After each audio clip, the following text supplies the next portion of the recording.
So this year, instead of teaching, I decided to stay home and homeschool my 3-year-old who just turned 4.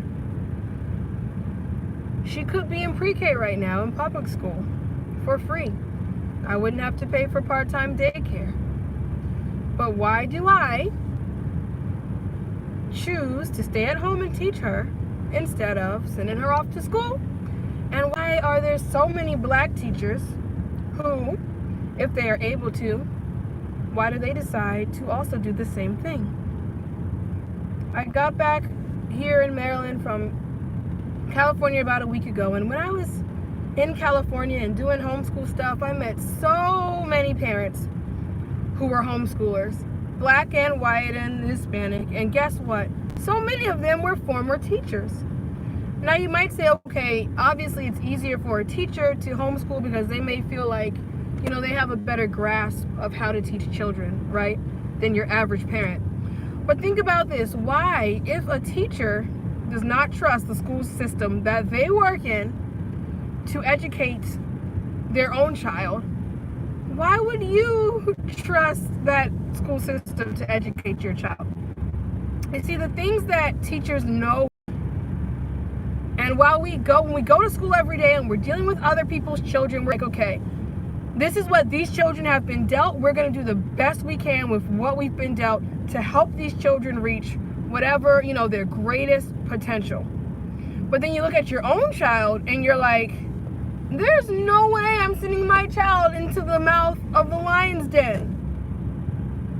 Now, me personally working at an inner city school in Baltimore, I believe in public schools. I believe that everyone should have equal access to a superior education. But the fact of the matter is that they don't. So if I were to send my child even to the local school, so forget sending her to my school where I at least know, you know, the good people, I could also send her to my average, pretty good elementary school where I live, in the neighborhood where I live. But the thing is that even in that school, amongst the black children perform worse at that school than other children, right? And I don't think it's because they're not any smarter. And also the curriculum is so Eurocentric that there's no way that I would send my child there. All right, so that's that. That's why I specifically would not feel comfortable sending my child to any one of those schools. I would not even send her to an elite private school because at this age, black children need to be learning about black culture, etc. They don't need to be learning about Christopher Columbus today. No, they need to be learning about themselves and about their people and about struggles of other people. So that's that. So I would not send my child to the school, to any of these schools. And there are so many black parents here on YouTube, on Facebook groups, who also wouldn't, and who are also teachers. I am a member of many teacher groups on Facebook, right? And every single day you see teachers say the most ridiculous things, you guys. You, like, if you were members of these groups, you would be like, I don't want that person teaching my child. Now, there are some great teachers on there, especially in this group with all black educators. There are some great teachers on there, but there are also some really ridiculous teachers on there, and they'll post stuff about their students, and I'll be like, wow, if this is what you think about your students, you know, that they cannot perform well, then how would their parents feel if you heard that? You know, and a lot of times what people don't realize is that when teachers say things to you as a parent, they mean something completely different. Let me give you an example. My sister's, one of the younger ones, is like not an angel in school. She's not an angel outside of school, and she's not an angel in school. She's not the type of child that wants to sit still. Okay, so for a teacher, and I've told her, for a teacher, that is going to be very annoying because your child won't sit still, and she's a talker. I was a talker when I was in elementary school, but not to this extent. Like, I would be quiet, you know. So she's a talker, and that annoys teachers. And so my sister's like, her teachers have never complained, or when they meet me, they don't, say anything, or they say this and they say that.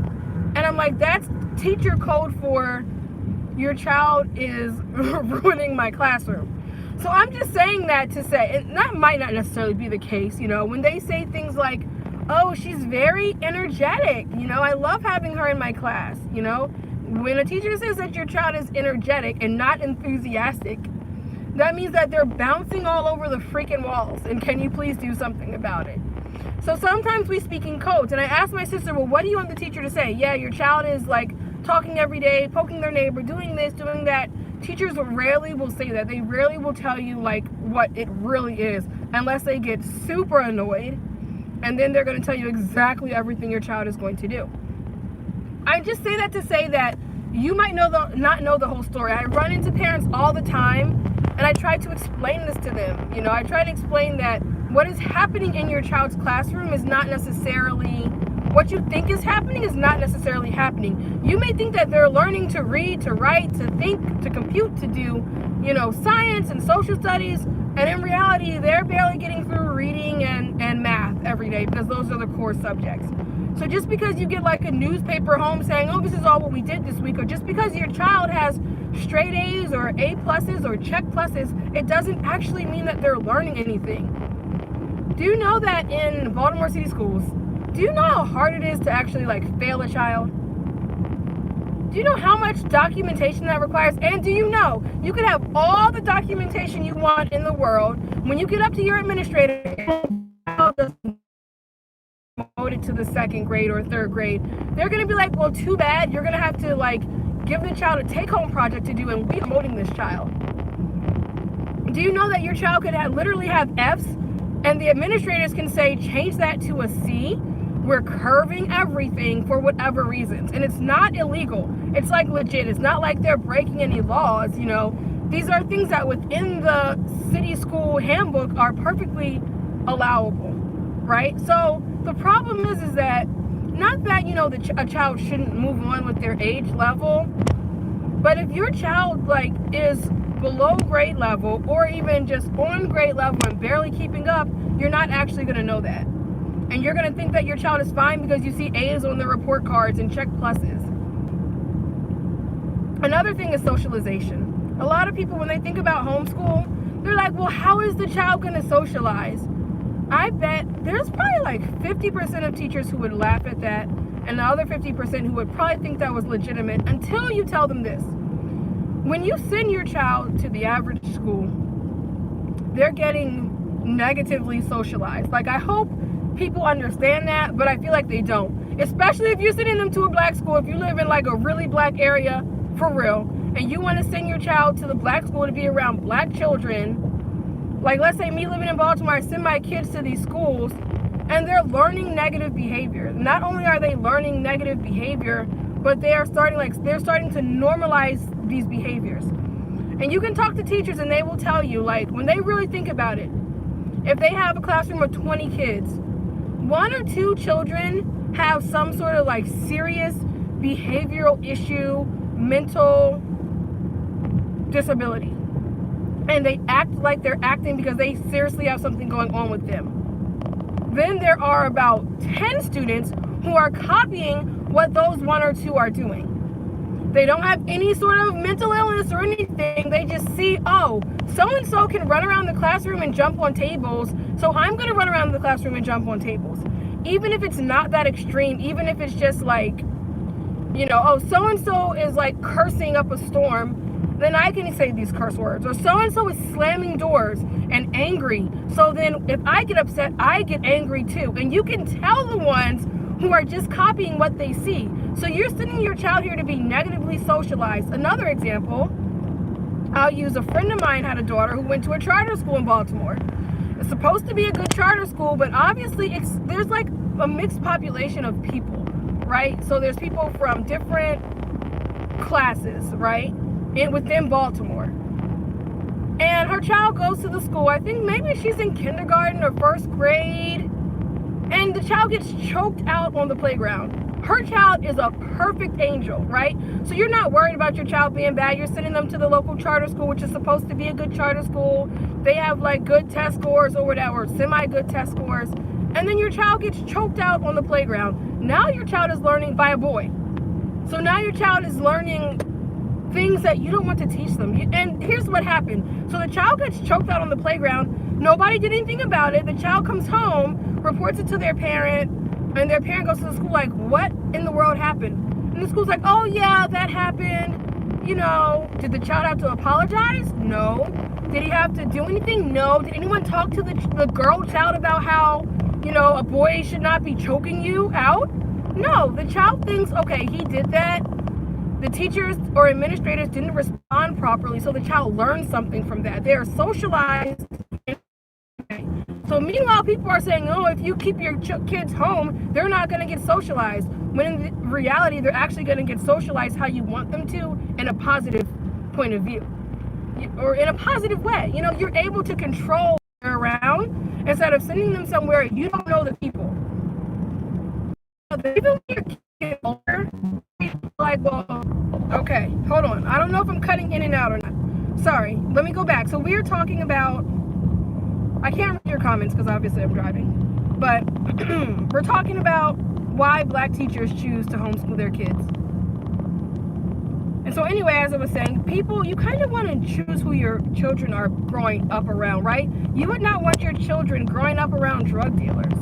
So teachers, us going into the classroom, we know the kids, we know the population, and we're like, even though they are like, they might be lovely kids, they're great. I love all my students. Any one of my students I would be comfortable with my children having as a friend. However, only in my classroom controlled environment where I control what comes out of everybody's mouth. Now, would I send them home to their homes and let them talk about all the different types of crazy stuff 10-year-olds should not be talking about? No, I would not. All right, so that's another reason why black teachers are like, let me pull my kids out of here if I can. So this is what I want to know. If for so many of our black teachers, so many young black teachers who are just having kids, so many young black teachers who are just having kids, or who have, you know, elementary school age kids, if they feel the need to homeschool their children, why would you, if you can, not homeschool your children? It's literally like, I'm not even like people flocking to homeschool their child. Here's the final thing I'll say about this. And in some homeschool groups I've noticed, I'm in some black homeschool groups online, right? And I've noticed people are saying like, oh, I don't know if I can homeschool. Like, what should I start with? I don't know if they're getting everything they need. And that's something that a lot of people say too. Or how do you know that you're teaching them the right thing? You know, or like, well, we didn't do anything today. I feel so guilty. Y'all need to know, even in the best of these schools in America, I'm talking about all across America, the time that a child is actually learning something is so small. It's like maybe 90 minutes. And the reason I've been delaying on this video is because I knew the exact number, right? A couple months ago, we had a professional development about this at school. And it was talking about like time on task and effective schools versus ineffective schools, how much time is actually spent with a child learning. Not the teacher teaching, because the teacher can be talking all day, but how long is spent like with the child actually learning. And in highly effective schools, really great school districts or whatever, that time is less than 2 hours a day. I'm not even kidding you. Think about it. Your child is in school could be in school from 7:30 a.m. to 3 p.m. They're not learning all that time. First of all, take away an hour, well, maybe an hour. Take away an hour for like lunch/recess. Then you're down to 7 hours, let's say. Take away another hour for morning routines, afternoon routines, you're down to 6 hours. Or did I do that right? Yeah, you're down to 6 hours. 30 minutes for their like little gym or something like that. Gym, art, you're down to 5.5 hours. Then you have these little things called transitions and bathroom breaks, which take up an hour of your time or more. in some cases. So now you're down to like 4.5 hours, and I'm driving, so if I'm like, my numbers are off, I'm sorry, but just consider these things. When the kids come in the morning, let's say they do some like aimless morning work that we give them, or we do some stuff like in our school in the morning, we do like circles where they're like talking and learning how to behave. Your child might not need to learn how to behave, but since 9 other kids do, you spend an hour every morning or 30 minutes of this educational day learning how to behave. You have to take 20 kids to the bathroom. If you're super effective, maybe it can take 4 minutes. When I used to make my kids like race the time, it will take them 4 minutes. Other teachers, it might take them 10, 15 minutes, 20 minutes to do a bathroom break, right?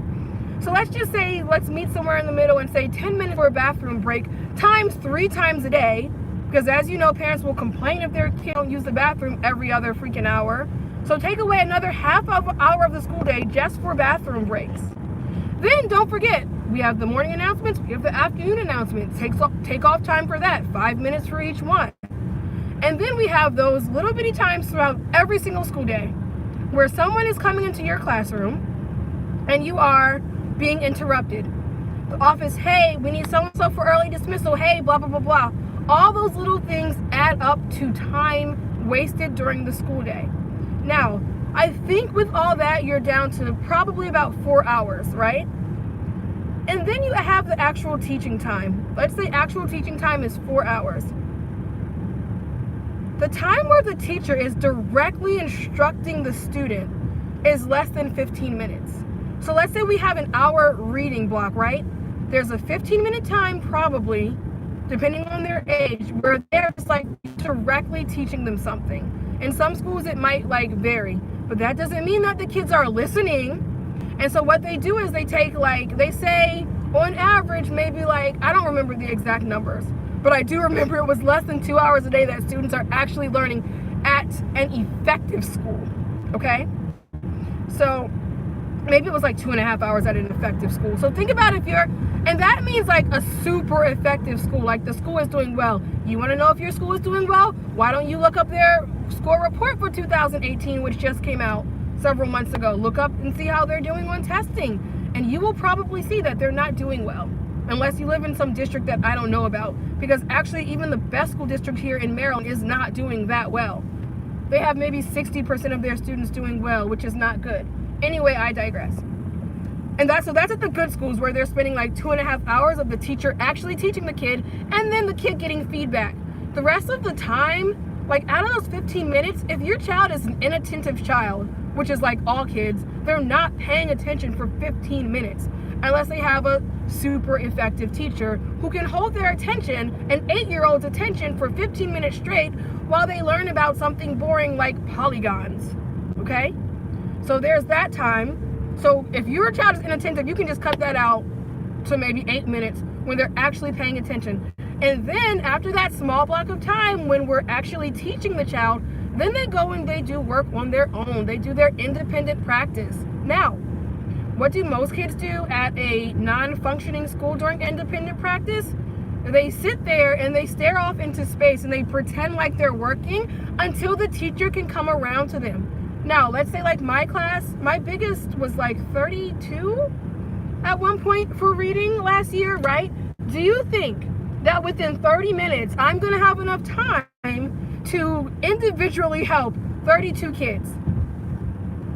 No, what an effective teacher is supposed to do is you quickly look over their work, you tell them like 1 or 2 tips and you keep on moving. So literally your child has now 1.5 minutes of actual one-on-one time with the teacher. I say that all to say this. If you decide to homeschool your child and you can keep your child's attention and you can teach them something for an hour a day, that is like triple the time, maybe even 6 times when I think about it. But that's like way more than teachers are able to do, that effective teachers are able to do at school. So don't, get yourself stressed out about that type of thing and go and do it. Anyway, that's the end of this rant, and I hope it has been really informative. Once I get home, I'm going to go back to the live chat replay and look at your live chats and respond to your comments. But you need to let me know what you think about this. I'm just trying to inform people that education in America is really not that serious, and your children really don't need to be in school. They really waste so much time in school, it's ridiculous. If you just simply took your child, which way am I going? If you simply just like took your child out of school and just let them go around with you during your day, unless you have a job where like you're actually going into work and like doing something, I don't know, which most people do.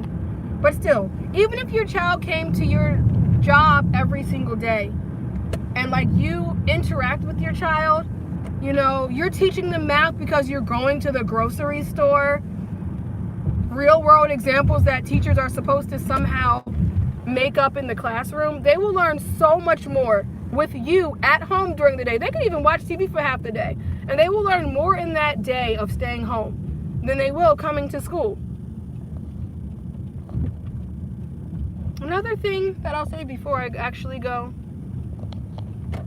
since I've been talking too much and I missed my turn now, I guess that serves me right. Oh, whatever.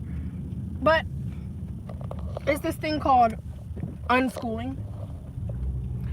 And that's basically what unschooling is doing exactly what I just said. Like, you don't specifically teach a child anything. Now, that's kind of how it sounds, but what you're actually doing is teaching them everything you're learning. And this is what I'll say for teachers. If you look in a teacher's book, right, in a teacher's guide, that teacher's guide is going to tell you like to teach things like do this, do that, you know, like teach kids math in this certain type of way, right? Like let's say, for example, counting, right? You know how they have those little circular counters? If you don't, well, now you do. They have like little Unifix cubes and little counters, and they're like for preschoolers, you know, give them these counters and help them like count out what they're supposed to be doing. Like, and that will teach them how to count to 5, right? And then you're gonna see a little asterisk, and that little thing has like, there's a little like note. Now I'm stopped. There's a little note at the bottom, and it's like, use counters only, you know, using counters is great. It's a great way to teach large groups. If at all possible, get real world things such as like pennies, or things from the natural earth like rocks or like, you know, little flowers in order to teach kids. So what they're basically telling us teachers is at all times you want to mimic the real world. So wouldn't that tell you as a parent, oh, if my child just lives in the real world, they're going to pick that stuff up? Yes. Even if you look at some of the home to school connection papers, like you will see that it says, hey parents, like we're learning about this. We're learning about astrology in school. We read a book about astrology. Can you please take your child outside and look up at the stars and look at the moon? But if you take your child outside every single day or every single evening, you look up at the moon, right? For 31 days, your child will learn the phases of the moon. They'll notice, oh, one day the moon starts its full, and then it slowly like changes to becoming less full until it's like a little crescent moon, and then it starts all over. And so if you just have your child notice things, they will learn literally everything that is being taught in our schools. Okay? So anyway, I hope that's helped somebody, and I hope that's educated some people on what's going on in these schools, y'all. Myself and a couple of other teachers I know, I'm not even gonna say a couple, a lot of teachers I know have decided to keep our children home rather than sending them to school. And I feel like that should be an alarm to some people. So, all right, guys, now I'm gonna go and find my way back home. And when I get there, I'll look at your comments. So, good night.